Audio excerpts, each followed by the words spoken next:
কিভাবে মাই জিও অ্যাপ ব্যবহার করে জিও টিউন সেট করবেন। মাই জিও অ্যাপ খুলুন। নিচের দিকে স্ক্রোল করে ট্রেন্ডিং নাওতে আসুন এবং ক্লিক করুন জিও টিউনসে। 30 দিনে একটি Jio tune free. Jio 7 pack থাকলে আপনি এই বিকল্প থেকে আনলিমিটেড জিও টিউন অ্যাক্টিভেট অথবা পরিবর্তন করতে পারবেন। আপনার জিও টিউন অ্যাক্টিভেট করার জন্য ট্যাপ করুন সার্চের ওপর। আপনি আপনার পছন্দের গান এখানে খুঁজতে পারেন। এখন এই আইকনে ট্যাপ করুন অন্যান্য বিকল্পের জন্য। ট্যাপ করুন প্লে বাটনে প্রিভিউ শোনার জন্য।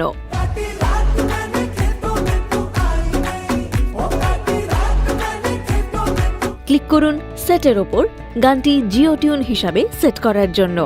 এই মাসে আপনার সেট করা জিও টিউনের সংখ্যা দেখা যাবে। মাই জিও অ্যাপ ব্যবহার করে 30 দিনে আপনি একটি ফ্রি জিও টিউন পাবেন। আপনার জিও টিউন এখন অ্যাক্টিভেট হয়ে গিয়েছে। দেখে নেওয়া যাক কিভাবে জিও টিউন রিনিউ করবেন যখন আপনার কাছে ইতিমধ্যেই একটি সক্রিয় জিও টিউন আছে এবং রিনিউয়াল বাকি আছে। মাই জিও অ্যাপ খুলুন। নিচের দিকে স্ক্রোল করে মাই কলার টিউন ব্যানারে আসুন।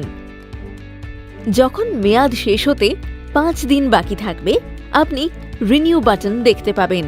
ক্লিক করুন রিনিউ বাটনে।